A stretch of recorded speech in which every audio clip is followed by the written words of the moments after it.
Bakit ba minsan isang salita lang ng ibang tao, isang tingin, isang biro na hindi mo nagustuhan, nasira na agad buong araw mo? Hindi ka sinaktan, hindi ka tinamaan, pero parang may pumutok sa loob mo. Parang gumuho ang damdamin mo.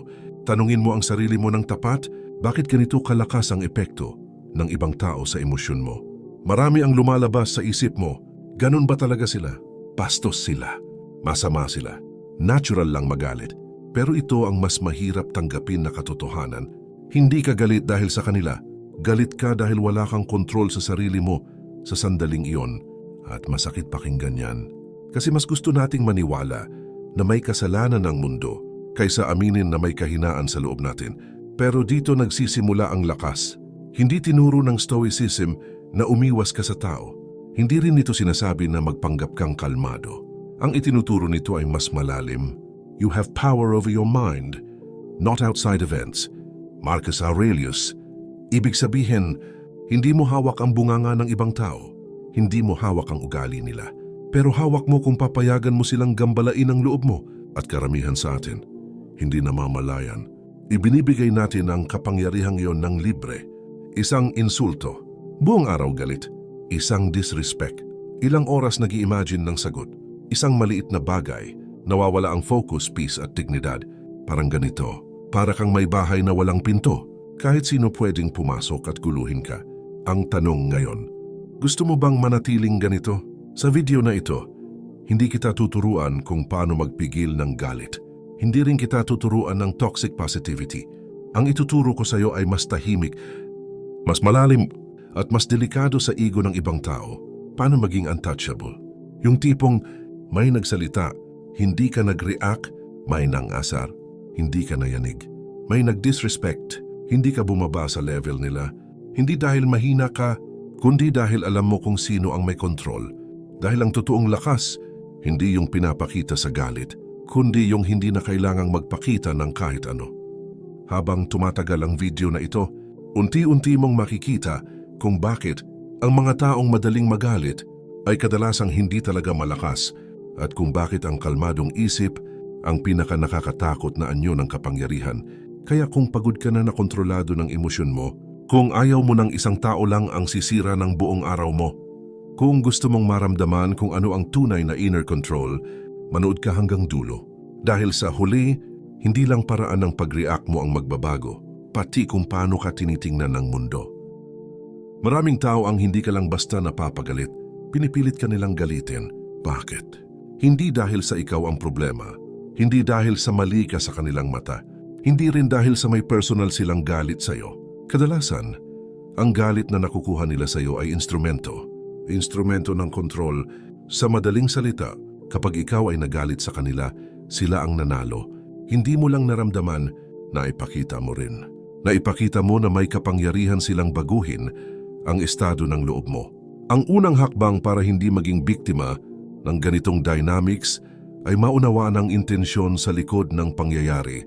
Ang insulto, pangungutya, sarcasm. Lahat ng ito ay mga trigger. Ang trigger ay parang palatandaan na subukan natin kung kontrolado natin ang taong ito. At dito pumapasok ang stoic insight ni Epictetus, no one can harm you without your consent. Kung pipiliin mong hindi payagan ang kanilang kontrol, hindi ka nasasaktan, hindi ka nagagalit, hindi ka na biktima. Sa bawat bait, bawat pang-asar, bawat mini-disrespect, may laro ng kapangyarihan. At ang mga taong madalas magpanggap na bastos o nakaka-insulto ay naglalaro lang. Hindi ka nila gusto galitin. Gusto ka nilang makita na nawalan ng dignidad. Kung nakaka-relate ka, pansinin mo kapag naunawaan mo ito, nagbabago ang pananaw mo sa galit. Ang iba ay nagiging hindi ka agad threat, nagiging senaryo sila kung saan mo pwedeng ipakita ang tunay na kontrol sa sarili mo. Bakit sinasadya ng mga tao na galitin ka? Provocation as a dominance test. Bakit may mga tao na parang laging sinusubok ka? Hindi nila ginagawa ito dahil interesado sila sa opinyon mo. Ginagawa nila ito para makita kung sino ang may kontrol. Ang bawat pang-asar, bawat insulto, bawat sarkasmo, parang tanong, mapapagalit mo ba ako? Mapipigil mo ba sarili mo? Kung magagalit ka, congratulations sa kanila. Para silang nagwagi ng maliit na laban, kahit sandali lang. Ito ang dominance test. At sa social dynamics, ang nakakakontrol sa emosyon nila ay kadalasang nakakakontrol sa environment nila. Why mockery, disrespect, and sarcasm work? Mockery at sarcasm, simple lang pero deadly. Ito ang mga micro-weapons ng mga taong gustong makita ang iyong kahinaan. Ang insulto ay mabilis na hook sa ego mo. Ang sarcasm ay mental bait, nagdudulot ng self-doubt at irritation. Ang disrespect ay emotional imbalance. Pinapabago nito ang mood mo kahit wala kang ginagawa. Bakit epektibo? Kasi karamihan sa atin, automatic ang reaction. Hindi natin iniisip bago sumagot o mag-react. At ito ang pwede nilang i-exploit.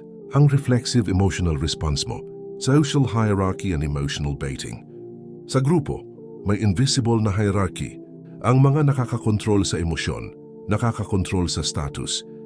Kung nagpapagalit ka sa isang trivial na comment, hindi ka lang nag-react sa insulto, nagpapakita ka rin sa grupo ng kung sino ang may control. Ang mga taong sumusubok magpababa sa iyo sa dignity ay sinusukat ang emo power mo. Nagpapadala ka ba sa bait? Pinapakita mo ang weakness? Hindi ka nagpapadala? Ang ego nila ang nasaktan, hindi ikaw. Stoic insight. Laging tandaan, no one can harm you without your consent. Epictetus. Sa bawat bait, may choice kang payagan ang control nila o panatilihin ang control sa sarili mo. Kapag naiintindihan mo ito, ang mundo ay nagiging arena ng choices, hindi arena ng galit. Hindi ka nila gusto galitin, gusto ka nilang makita na nawalan ng dignidad. Ito ang psychology ng provocation. Ang sino man na sinusubukan kang gambalain. Hindi ka nila nakikita bilang tao, nakikita ka nila bilang object sa laro ng power. Isipin mo ito. May kausap ka sa trabaho, sa school, o kahit sa social media. Sinabi niya ang isang biro na halatang pangasar o baka nanlait siya nang hindi mo inaasahan. Sa unang segundo, naramdaman mo agad ang init sa loob, parang may kumagat sa tiyan mo. Kumalat ang tension sa katawan mo. Gusto mong sagutin, gusto mong ipakita ang lakas mo. Ngunit sandali lang, huminga ka. Naalala mo ang isa sa pinakamahirap, pero pinakamakapangyarihang aral. Hindi ka nila gusto galitin. Gusto ka nilang makita na nawalan ng dignidad. At biglang nagbago ang perspective mo. Hindi na ito tungkol sa kanila. Hindi na ito laban mo. Ito ay choice mo. Sa halip na mag-react, nanatili kang kalmado. Ang galit nila, ang sarcasm nila, ang pang-asar nila, hindi na nakakaapekto sa iyo. Doon mo naramdaman ang isang kapangyarihan na hindi nila maabot. Ito ay control mo sa sariling isip. Ang mundo ay puno ng tao na sinusubok kang gambalain. Ngunit kapag naiintindihan mo ang dynamics na ito, ang bawat insulto ay nagiging simpleng test at ikaw ang tanging nanalo. Isa sa pinakaunang sandata ng Stoic Emotional Armor ay ang simpleng pause. Kapag may nang insulto, may nanlait o nakairita sa iyo, ang natural reflex ng katawan ay tumugon agad. Tumataas ang adrenaline. Umuusbong ang galit. Gusto mong ipakita ang lakas mo, ipagtanggol ang sarili o makapagpabawi sa insulto. Pero dito pumapasok ang simpleng disiplina, ang 3-second pause. Hindi kailangan ng mahabang pag-iisip. 3 segundo lang, huminga, mag-obserba sa sarili. Sa loob ng 3 segundo na yon, nakikita mo na ang nararamdaman mo ay reaksyon, hindi katotohanan. Nakikita mo ang galit mo bilang option, hindi requirement. Sa simpleng pause na iyon, nagkakaroon ka ng espasyo ng kalayaan. Hindi ka na automatic na nagre-react sa pangyayari. Hindi ka na biktima ng reflexive emotion. Marcus Aurelius mismo ay nagpaalala, if you are distressed by anything external, the pain is not due to the thing itself, but to your estimate of it, and this you have the power to revoke at any moment. Ang pause kahit 3 segundo lang ay nagbibigay sa iyo ng kapangyarihan na i-revoke ang estimate na iyon. Reflection. Kapag paulit-ulit mong ginagawa ito, dahan-dahan, ang natural na reflex mo ay hindi na maging galit agad. Ang bawat insulto, bawat pangasar, nagiging simpleng test ng disiplina at hindi na attack sa iyo. Key mindset shift. Hindi mo kailangan ipagtanggol ang sarili sa lahat ng oras. Ang pinakamakapangyarihan, tahimik lang at nag-oobserba. Kapag may nangyaring nakairita, kadalasan ng unang reaksyon ng isip ay automatic, halo ng galit, defensive thoughts at stress. Ngunit ang isa sa pinaka-epektibong Stoic tools para maging emotionally untouchable ay pagkilala at pagpapangalan sa emosyon. Hindi mo kailangan isuppress o i-deny ang nararamdaman mo. Sa halip, tanungin mo ang sarili mo, ano ba talaga ito? Ito ba ay threat o simpleng irritation lang? Sabihin sa isip mo, ito ay irritation, hindi threat. Kapag nagawa mo ito, nabibigyan mo ang isip mo ng clarity. Nababawasan ang automatic na stress response. Nagkakaroon ka ng gap sa pagitan ng pangyayari at ng reaksyon mo. Sa madaling salita, ang pag-label sa emosyon ay parang mental armor. Hindi mo pinapagana agad ang galit, takot o frustration. Binibigyan mo ang sarili mo ng choice kung paano tutugon. Marcus Aurelius mismo ay nagsabi, "You have power over your mind, not outside events." Ang simpleng pagkilala sa emosyon ay nagpapaalala sa'yo, hindi ang pangyayari ang nagkokontrol sa'yo. Ikaw ang may control sa pangyayari sa loob mo. Reflection. Kapag paulit-ulit mong ginagawa ito, dahan-dahan nagiging automatic. Nakikita mo agad ang irritation, disappointment, o insulto bilang simpleng signal, hindi attack. Hindi ka na natatrap ng bait. Hindi ka na nagagalit sa kung ano ang wala kang kontrol. Key mindset shift. Ang emosyon ay hindi kalaban. Ang hindi pagkilala sa emosyon, ang tunay na panganib. Kapag napangalanan mo ito, nagkakaroon ka ng powerful pause bago kumilos. Kapag may nangyaring nakairita, kadalasan ang utak natin ay nagfo-focus sa immediate, maliit na insidente. Isang biro na pang-asar, isang sarkastikong comment, at parang bumagsak ang buong mundo sa paligid natin. Dito pumapasok ang susunod na sandata ng Stoic Emotional Armor, ang zoom out.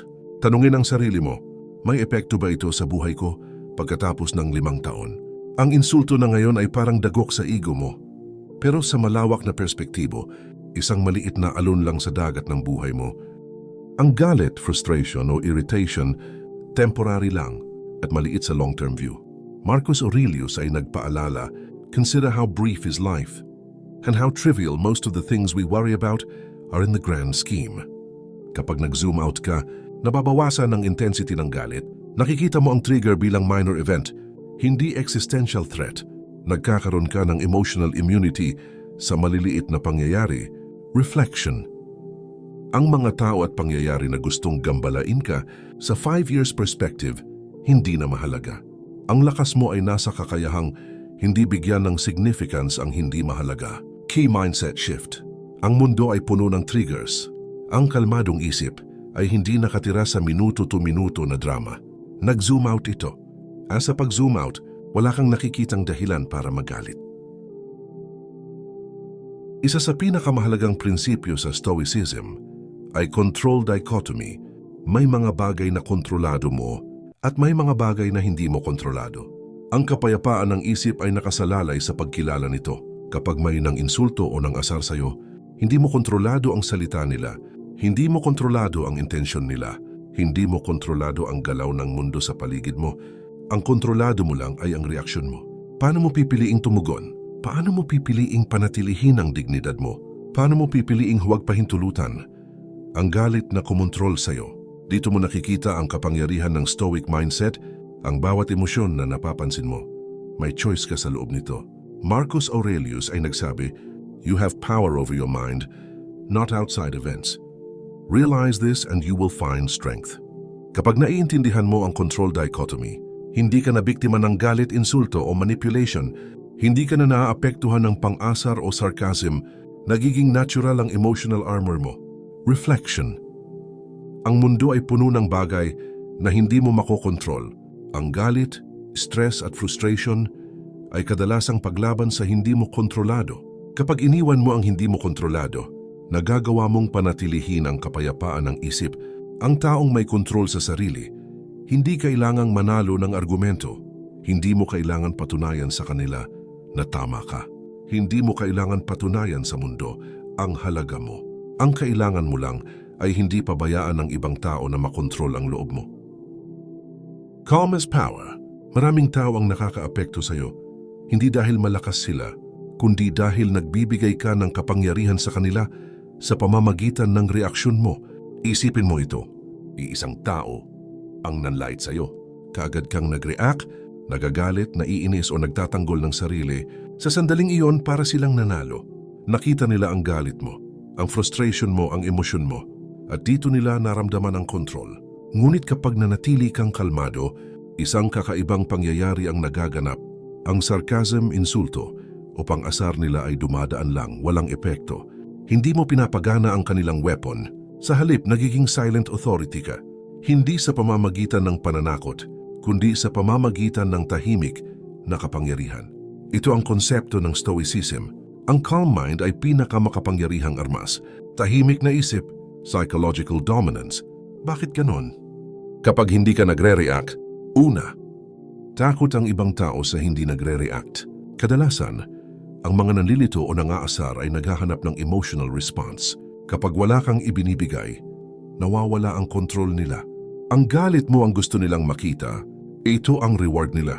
Kapag tahimik ka, sila ang naguguluhan. Ang tahimik na tao ay misteryoso, unpredictable, at nakakatakot.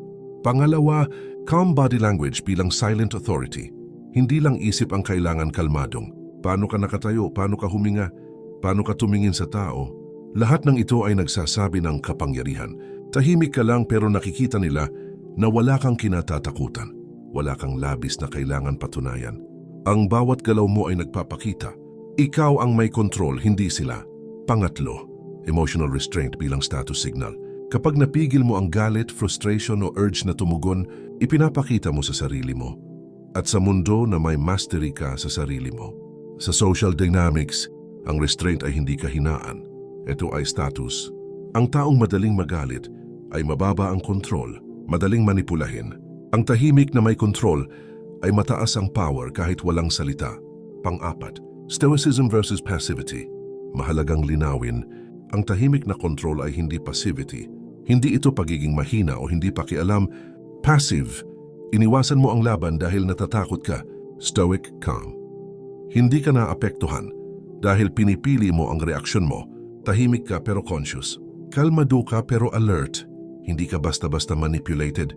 Isang simpleng reflection, kapag hindi ka nagalit, sila ang nawalan ng armas. Sa mundo ng power dynamics, tahimik ang tunay na malakas. Ang galit ay senyales ng kahinaan. Ang calmness ay silent authority. Ang isang tao na kontrolado ang sarili, hindi kailangan manalo sa argumento, hindi kailangan patunayan ang sarili. Ang control sa isip, ang pinakamakapangyarihang anyo ng power. Kapag ini-apply mo ito araw-araw, ang bawat insulto ay simpleng test. Ang bawat sarcasm ay nagiging exercise ng mastery. Ang bawat pang-asar ay hindi na threat, kundi opportunity. At sa bawat tahimik na sandali, nakikita mo ang mundo ay puno ng armas na hindi mo kailangan gamitin. Ang kalmadong isip ay sapat na. Bakit takot ang tao sa hindi nagre-react? Kapag may tao kang nakaharap na nangasar, nanlait o nanlito sa'yo, kadalasan ang instinct nila ay tumulak sa emosyon mo. Gusto nilang makita ang galit, frustration o kahit takot. Bakit? Kasi sa subconscious nila, ang reaksyon mo ang pinakamabilis na palatandaan ng kontrol mo. Kapag nag-react ka agad, nakikita nila may weakness ka. Kapag nagagalit ka, nakikita nila madaling maapektuhan ka. Kapag nairita ka, nakikita nila ang ego mo ay mamanipulate. Sa madaling salita, ang galit o reaksyon mo ang reward nila. Kung wala kang ibinigay na reaksyon, naguguluhan sila. Nawawala ang kapangyarihan nila. Nawawala ang weapon nila. Ito ang dahilan kung bakit tahimik, ang pinakamakapangyarihang hanyo ng psychological dominance. Hindi nila nakikita kung ano ang nakakaapekto sa'yo. Hindi nila alam kung paano ka makokontrol. Ang kanilang manipulative tactics ay nagiging useless. Stoic insight. He who is calm in the face of provocation cannot be harmed. At kapag naiintindihan mo ito, ang mundo ay nagiging arena ng silent power. Ang iba ay parang armas lang sa isang labanan na hindi mo pinapagana. Reflection. Kapag hindi ka nag-react, nagiging misteryoso ka sa kanila. Ang hindi nila maintindihan ay nakakatakot. At sa takot na iyon, nawawala ang kanilang kontrol. Calm body language is silent authority. Hindi lang isip ang nagbibigay ng kapangyarihan. Kalmadong isip at kalmadong katawan ay silent authority. Kapag nanatiling tahimik at kontrolado ang katawan mo, hindi mo pinapakita ang stress o galit. Hindi mo pinapakita ang discomfort. Ang bawat galaw mo ay nagsasabi, hindi ako madaling maapektuhan. Isipin ito, may nanlait sa'yo. nanlait sa trabaho o sa social media. Habang nanlait sila, nanatili ka lang. Diretso ang tingin, steady ang postura. Relaxed ang paghinga. Ano ang nararamdaman niya? Naguguluhan siya, nawawala ang confidence niya, nawawala ang illusion ng control niya sa'yo. Ito ang silent authority. Hindi mo kailangan magsalita, hindi mo kailangan magtanggol, hindi mo kailangan ipakita ang lakas mo. Ang presence mo lang ay nagpapakita ng control sa sarili. Mga detalye ng body language, postura, tuwid ang likod pero relaxed ang balikat. Hindi tense, hindi rigid. Tingnan, steady ang mata, hindi nakatingin pababa o tumatakbo sa galit. Paghinga, deep at calm, ang tahimik na hininga ay nagpapadala ng signal ng confidence at control. Galaw ng kamay at mukha, controlled at deliberate. Walang overreaction, walang exaggerated gestures. Kapag pinagsama ang lahat ng ito sa kalmadong isip, ang iba ay parang nahuhulog sa kanilang sariling laro ng power. Nawawala ang armas nila. Hindi ka nila makontrol. Stoic reminder. It is not what happens to you, but how you respond to it that matters. Ang calm body language ay hindi pagiging mahina. Ito ay strategic mastery. Ito ay silent message. Walang sino man ang makokontrol ang isip ko, kahit ang salita mo, galit mo o pang-asar mo. Reflection. Tahimik ka pero powerful. Nakikita ka ng iba bilang authority. Kahit walang salita, hawak mo ang laro, ang katahimikan ng katawan. Mas malakas kaysa sa galit na salita. Kapag consistent mong ginagawa ito araw-araw, ang bawat confrontation ay nagiging exercise sa mastery. Ang bawat insulto o pang-asar ay nagiging opportunity para ipakita ang silent power mo. Ang mundo ay natututo. Hindi ka madaling manipulahin. Hindi ka madaling matitinag. Emotional restraint as status signal. Ang kalmadong tao ay may tahimik na lakas, pero may isa pang layer ng kapangyarihan. Emotional restraint. Kapag hindi ka nagpapadala sa galit, irritation o frustration, ipinapakita mo sa sarili mo. At sa mundo na may mastery ka sa sarili mo, ikaw ang kumokontrol sa sarili mo. Ipinapakita mo na hindi ka madaling manipulahin, ipinapakita mo na walang maliit na trigger. Ang makakapagpabagsak sa iyo sa social dynamics, ito ay isang status signal. Isipin mo ito, may nagbiro na pangasar sa iyo, may nanlait o nang insulto sa iyo, may nagsabi ng mali tungkol sa iyo. Kung ang iba ay magagalit, magpapaapekto o magtatanggol agad ng sarili nila, nakita nila ang kahinaan, nakita nila ang pagiging reactive, nakita nila ang limitasyon sa kontrol, ngunit kapag nanatili kang kalmado, controlled at tahimik, ang iba ay naguguluhan at natatakot, ang kanilang pangasar ay nawawala ang bisa, ang perception nila sa iyo ay respected, hindi challengeable. Emotional restraint ay hindi suppression. Hindi ito nangangahulugan na pinipigilan mo ang sarili mo sa galit, kundi pinipili mo kung saan, paano, at kung kailan mo ipapahayag ang emosyon. Marcus Aurelius ay nagpapaalala, you have power over your mind, not outside events. Ang control sa emosyon mo ay pinaka-direct na demonstration ng personal power. Sa mundo ng power dynamics, ang madaling mag-react ay mababa ang status, ang tahimik at controlled ay mataas ang status, reflection. Kapag may taong sinusubukan ka, nakikita nila agad, hindi ka basta-basta naaapektuhan, hindi ka madaling natitinag, hindi mo kailangan magpakita ng galit para patunayan ang sarili mo. May kasabihan ng Stoic na, ang taong may emotional restraint, siya ang may tunay na kapangyarihan. Ang iba, naglalabas lang ng armas na hindi mo kailangan harapin. Sa practical na application, sa bawat insulto, sa bawat pang-asar, isipin mo, hindi ko kailangang patunayan ang sarili ko. Kontrolado ko ang loob ko. Huwag mong ipakita agad ang reaksyon mo. Panatilihin ang dignidad at presence mo. Kapag ginawa mo ito consistently, ang tahimik na kapangyarihan mo ay nagiging visible sa lahat. Ang respeto at status mo sa paligid mo ay natural na tumataas. Ang mundo ay natututo. Hindi ka madaling manipulahin. Hindi ka basta-basta naaapektuhan. Stoicism versus passivity. Maraming tao ang nagkakamali sa tahimik at kontroladong behavior. Iniisip nila, kung hindi ka nagre-react, baka mahina ka. Ito ang unang misconception na kailangan nating linawin. Passivity ay hindi mo pinapansin ang problema dahil natatakot ka o walang kakayahang harapin ang sitwasyon. Stoic calmness ay alam mo ang sitwasyon, nakikita mo ang dynamics at pinipili mo ang reaksyon mo. Sa Stoicism, hindi kalmadong pag-uugali ay pag-iwas. Kalmadong isip ay strategy. Kapag nanatili kang kalmado, hindi mo kailangang patunayan ang sarili mo sa galit o insulto ng iba. Hindi ka natatrap sa manipulation, bait o provocation. May freedom ka sa bawat desisyon mo sa reaksyon mo. Isipin mo ito, may nanlight sa'yo, nag-insulto o sinubok ka. Ang passive na tao ay umiiwas, natatakot o nagtatago. Ang reactive na tao ay agad na nagagalit, nagpapakita ng kahinaan, nagiging biktima ng sariling emosyon. Ngunit ang stoic calm ay ganito, nakikita ang sitwasyon ng malinaw, naiintindihan ang control dichotomy, pero pinipili ang pinakamahusay na aksyon o pinipiling hindi kumilos sa bait, nakakakuha ng respect at status ng hindi nagpapakita ng galit. Reflection. Tahimik at kalmado ka, pero hindi ka mahina. Ang ibang tao, kahit may malakas na salita o sarcasm, ay hindi ka kayang pabagsakin. Ang kontrol mo sa sarili ang tunay na lakas. May kasabihan ng Stoic, Stoic calmness is not weakness. It is mastery. It is the silent power no insult or provocation can touch. Practical na application. Kapag may nag-provocate sa'yo, huminga at obserbahan.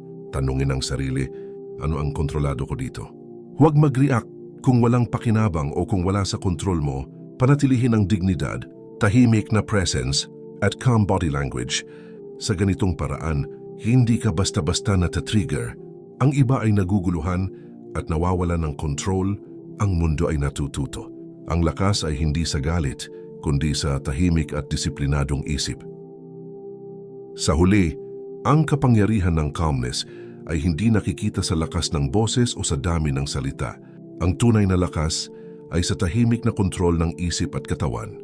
Kapag nanatili kang kalmado sa gitna ng insulto, sarcasm o pangasar, hindi ka basta-basta naaapektuhan. Ang iba ay nawawala ang weapon nila, ang kanilang manipulative tactics ay nagiging useless sa bawat confrontation, bawat bait, bawat pangaasar. May choice ka sa reaksyon mo. May kapangyarihan ka na panatilihin ang dignidad mo. May freedom ka na hindi bigyan ng kontrol ang ibang tao sa loob mo. Kapag hindi ka nagalit, sila ang nawalan ng armas. Kapag nanatili kang kalmado, ang tahimik mong presensya ang pinakamakapangyarihang sandata. Tahimik na isip ay psychological dominance. Calm body language at emotional restraint ay silent authority at status signal. Stoicism versus passivity. Ito ay conscious mastery sa sarili. Ang control sa sarili ang tunay na power, hindi ang panalo sa argumento o pagpapakita ng galit. Sa mundo ng pang-araw-araw na power dynamics, ang galit, sarcasm at insulto ay laro ng kontrol. Ang calmness at self-mastery ay ang tanging sandata na hindi nila mapipigilan. Hindi mo kailangan patunayan sa iba ang sarili mo. Hindi mo kailangan ipakita ang galit. Ang tunay na kalakasan ay nasa loob mo sa bawat tahimik at disiplinadong sandali. Daily Stoic Training. Practical Application. Ang Stoicism ay hindi philosophy na pinapakinggan lang. Ito ay disiplina na inuulit araw-araw. Hindi ka nagiging emotionally untouchable sa isang realization. Nagiging ganon ka sa paulit-ulit na training. Kung gusto mong maging kalmado kahit may nangaasar, nanlalait o nang mamanipulate, kailangan mong sanayin ang isip mo bago pa mangyari ang sitwasyon. Number 1. Morning Mental Priming. Paghahanda ng isip bago ka sumabak sa mundo, bago ka humawak ng cellphone, bago ka makipag-usap kahit kanino, bago ka pumasok sa trabaho o lumabas ng bahay, kailangan mong ihanda ang isip mo. Ganito ang Stoic Mental Priming. Sa umaga, kahit 30 segundo hanggang 1 minuto lang, sabihin mo sa isip mo, ngayong araw, may makakasalubong akong bastos. May magsasalita ng hindi ko magugustuhan. May susubok sa pasensya ko. At handa ako. Hindi ito negativity. Ito ay realismo. Marcus Aurelius mismo ay ginagawa ito tuwing umaga. Pinapaalala niya sa sarili niya na, I will meet people who are meddling, ungrateful, arrogant, dishonest. Bakit? Para kapag nangyari hindi ka nagugulat, ang galit ay madalas nanggagaling sa expectation. Inaasahan mo kasing magiging maayos ang lahat, pero kapag in-expect mo na ang friction, hindi ka emotionally shocked kapag dumating ito. Resulta, hindi ka reactive, hindi ka easily triggered, may emotional buffer ka buong araw. Number 2. Expect disrespect. Negative visualization. Ang pinakamakapangyarihang Stoic training, negative visualization. ay hindi pag-iisip ng masama. Ito ay pag-alis ng emotional surprise. Isipin mo ito bago ka pumasok sa isang meeting o bago ka makipagkita sa isang tao. Itanong mo sa sarili mo, paano kung malitin niya ako? Paano kung bastos siya? Paano kung subukan niya akong galitin? At pagkatapos, sagutin mo agad, kaya ko itong harapin ng kalmado. Kapag ginawa mo ito, nawawala ang emotional ambush. Hindi ka na nabibigla, hindi ka na naaakit sa provocation. Ang insulto ay masakit lang kapag hindi mo inasahan. Kapag inasahan mo na, nagiging practice na lang ito, hindi sugat. Number 3, emotional journaling. Kahit mental lang, paglinaw ng isip pagkatapos ng laban sa pagtatapos ng araw. Tanungin mo ang sarili mo, sana ko muntik magalit. Ano ang naramdaman ko? Nag-react ba ako o nanatili akong kalmado? Ano ang mas magandang gagawin ko bukas? Hindi mo kailangan ng notebook kung ayaw mo. Kahit mental review lang bago matulog, ito ang ginagawa ng mga Stoic, evening reflection. Hindi para sisihin ang sarili mo, kundi para hasain ang awareness. Kapag naaalala mo ang reaction mo, mas nagiging aware ka sa triggers, mas bumibilis ang self-control sa susunod, unti-unting bumabagal ang galit response. Ito ang tunay na progress, hindi perfection, kundi mas maagang awareness araw-araw. Number 4. Detachment practice sa maliliit na bagay. Training sa trivial frustrations. Hindi mo masasanay ang sarili mo sa malalaking insulto kung hindi ka marunong mag-detach sa maliliit na abala. Practice ito sa araw-araw. Mabagal ang pila. Huwag mag-react. Traffic. Huwag magmura. Maliit na inconvenience. Huminga, manatiling kalmado. Sabihin mo sa isip mo, ito ay maliit. Hindi ko kailangan ibigay ang emosyon ko dito. Ito ang emotional weight training. Kung sa gym, light weights muna. Paunti-unting bumibigat. Ganito rin sa emosyon. Sa maliliit na bagay mo sinasanay ang emotional restraint para kapag dumating ang totoong provocation, handa ka na. Core line. Ang disiplina sa emosyon ay hindi biglaan. Ito ay inuulit. Hindi ka magiging untouchable bukas. Pero kapag inulit mo ito araw-araw, mapapansin mo, mas bihira ka magalit. Mas mabilis kang bumalik sa kalmado. Mas kaunti ang may kapangyarihan sa emosyon mo at doon mo mararamdaman ang tunay na stoic power. Maraming tao ang nagkakamali dito. Iniisip nila, kailangan kong maging kalmado agad. Dapat hindi na ako magalit kahit kailan, pero ang emosyon ay hindi switch. Dito tayo muscle at lahat ng muscle ay lumalakas sa maliliit na ulit, hindi sa isang mabigat na buhat. Pero may mas mahalagang tanong, bakit gumagana ang maliliit na disiplina? At bakit dito bumibigay ang karamihan? Una, ang totoong kalaban ay hindi galit, kundi automaticity. Kapag may nagsalita ng bastos, ang nangyayari ay hindi decision. Ito ay automatic response. May sinabi siya, may emosyon, may reaction, walang pagitan. Ang goal ng Stoic training ay hindi supili ng emosyon, kundi maglagay ng space sa pagitan ng stimulus at response. At ang space na yan ay nabubuo sa paulit-ulit na maliit na reps. Pangalawa, Atomic Habits Principle. Identity-based change. Hindi mo binabago ang emosyon mo sa pamamagitan ng willpower. Binabago mo ito sa pamamagitan ng identity. Hindi, susubukan kong huwag magalit, kundi ako ay taong hindi agad nagre-react. Sa tuwing hindi ka nag-react sa maliit na inis, hindi ka pumatol sa sarcasm, hindi ka nagtaas ng boses, kahit maliit lang, isang boto iyon sa bagong pagkatao mo. At kapag araw-araw may boto, nabubuo ang bagong identity. Pangatlo, small reps. Bakit maliit ang dapat simulan? Hindi mo pwedeng sanayin ang sarili mo sa malalaking insulto agad, matitinding disrespect, emotional ambushes. Kung bumibigay ka pa sa traffic, mabagal na internet, maliit na abala. Kaya ang Stoic training ay micro-discipline. Halimbawa, 10 segundo na hindi pag-react, isang malalim na hinga, isang piniling katahimikan, mukhang walang kwenta. Pero sa utak mo, may bagong pathway na nabubuo. Neurons that fire together, wire together. Pang-apat, consistency over intensity. Ito ang pinaka-Stoic at pinaka-Atomic Habits Principle. Mas mahalaga ang araw-araw na 1% control kaysa isang araw na sobrang pigil tapos sumabog kinabukasan. Ang disiplina sa emosyon ay parang dasal. Hindi mo ginagawa dahil may emergency. Ginagawa mo dahil ito ang pang-araw-araw na pagsasaayos ng sarili. Sa pananaw ng pananampalataya, ito ay pakikipagbuno sa sarili, ang araw-araw na pakikipagbuno sa sarili. Hindi dramatic, hindi nakikita ng iba. Pero dito hinuhubog ang lakas. Panglima, habit loop applied sa emosyon. Halimbawa, cue leads to response which leads to reward. Kapag may sinabi siyang hindi maganda, dati ang reaksyon mo ay galit, pagsagot at pagpapalala ng sitwasyon. Ngayon pinipili mo ang katahimikan, huminga ng malalim at umiwas sa gulo. Ang gantimpala nito ay dignidad at kontrol sa sarili. Kapag paulit-ulit mong naranasan na, hindi pala ako nasira kahit hindi ako pumatol, nagiging rewarding ang kalmado. At kapag ang kalmado ay naging reward, automatic na siyang pipiliin ng utak mo. Panganim, ang linya na dapat mabaon sa isip. Ito ang linyang inuulit. Hindi lang sinasabi, ang disiplina sa emosyon ay hindi biglaan. Ito ay inuulit. Hindi ka nagiging kalmado dahil naintindihan mo. Nagiging kalmado ka dahil inulit mo ang tamang response kahit ayaw mo pa. Pangpito, tahimik na katotohanan. May mga araw na babagsak ka. May mga araw na magre-react ka pa rin.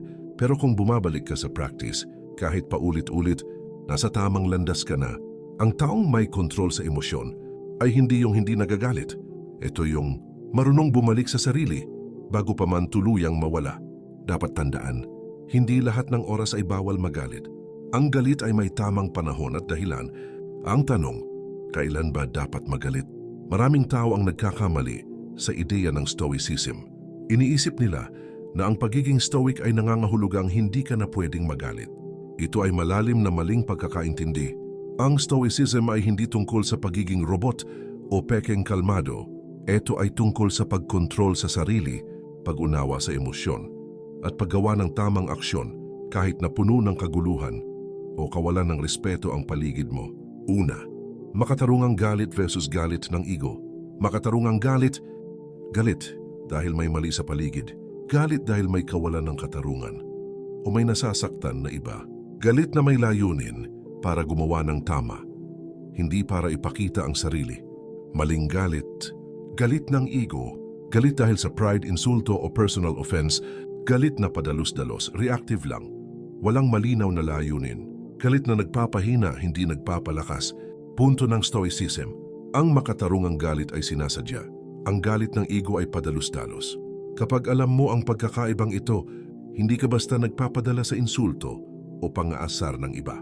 Ngunit hindi rin ibig sabihin na nagiging passive ka sa mali o kawalan ng katarungan. Pangalawa, katarungan sa stoicism. Ang stoicism ay nagtuturo, ang galit ay may lugar kung ito ay para sa katarungan, hindi para sa pride o personal na pagkakasakit. Kung may mali sa paligid, ang tamang aksyon ay hindi emosyonal na reaksyon ang dapat gawin. Halimbawa, may nananakit o naninira sa iba. Hindi ka nagagalit lang dahil frustrated ka. Galit mo ay fuel para gumawa ng tamang aksyon. May malinaw na layunin at hindi destructive. Ang kontrol sa galit ay nagiging paraan upang magpatuloy sa tama at hindi maging alipin ng emosyon. Pangatlo, tahimik na aksyon ay emosyonal na reaksyon. Ang tunay na stoic ay hindi basta nagre-react sa insulto o pang-asar. Gumagawa ng planado at kontroladong aksyon, nananatili sa dignidad at focus, pero hindi passive sa maling nangyayari. Reflection. Hindi ka stoic para manahimik. Stoic ka para hindi maging alipin ng emosyon. Ibig sabihin, ang kalmadong isip ay pinipili ang galit sa tamang dahilan, hindi sa maliliit o walang kwentang insulto. Ang galit ay tool, hindi sandata laban sa sarili. Paano malalaman kung dapat ka magalit? Tanungin ang sarili, ito ba ay mali sa prinsipyo, sa katarungan o sa dignidad ng iba? Kung oo, ibig sabihin, kontrolado at may layunin na galit. Ito ang paraan upang maging matuwid, hindi basta-basta reactive. Sabi ng mga stoic, hindi ka stoic para manahimik. Stoic ka para hindi maging alipin ng emosyon. Ang galit ay hindi bawal. Basta ito ay makatarungan, sinasadya at may layunin. Ang tamang aksyon ay mas mahalaga kaysa sa emosyonal na reaksyon. Ang kontrol sa sarili ang tunay na lakas. Paano gawin? Sa araw-araw, huwag basta-basta pabayaan ang galit na umatake sa ego mo. Huwag rin maging passive sa mali o manatiling tahimik kahit may mali. Alamin kung ang galit ay may purpose at layunin at kung paano ito maipapakita sa controlled, dignified na paraan. Sa ganitong paraan ang galit ay nagiging kasangkapan para sa katarungan at self-mastery, hindi destructive na emosyon o panlalait. At sa pagtatapos ng video na ito, tandaan, ang pagiging stoic ay hindi tungkol sa pagpapanggap na walang emosyon o pagiging cool sa lahat ng oras. Ito ay tungkol sa pagkontrol sa sarili, pag-unawa sa emosyon at paggawa ng tamang aksyon kahit na puno ng kaguluhan o kawalan ng respeto ang paligid mo. Ang kalmadong isip ay hindi nangangahulugang passive o pananahimik kahit may mali. Ito ay pinipili kung kailan magagalit, paano ito ipapakita at para saan. Sa bawat tahimik na hinga at planadong aksyon, hinuhubog mo ang iyong karakter, dignidad at kapangyarihan sa sarili.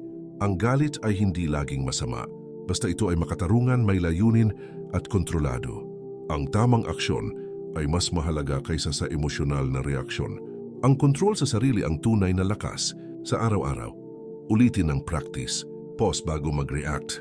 Ihiwalay ang kontrolado sa hindi at piliin ang kalmado sa mga bagay na walang kabuluhan. Sa paulit-ulit na disiplina, unti-unti kang nagiging emotionally untouchable at dignified. Hindi ka stoic para manahimik. Stoic ka para hindi maging alipin ng emosyon. Ang disiplina sa emosyon ay hindi biglaan. Ito ay inuulit,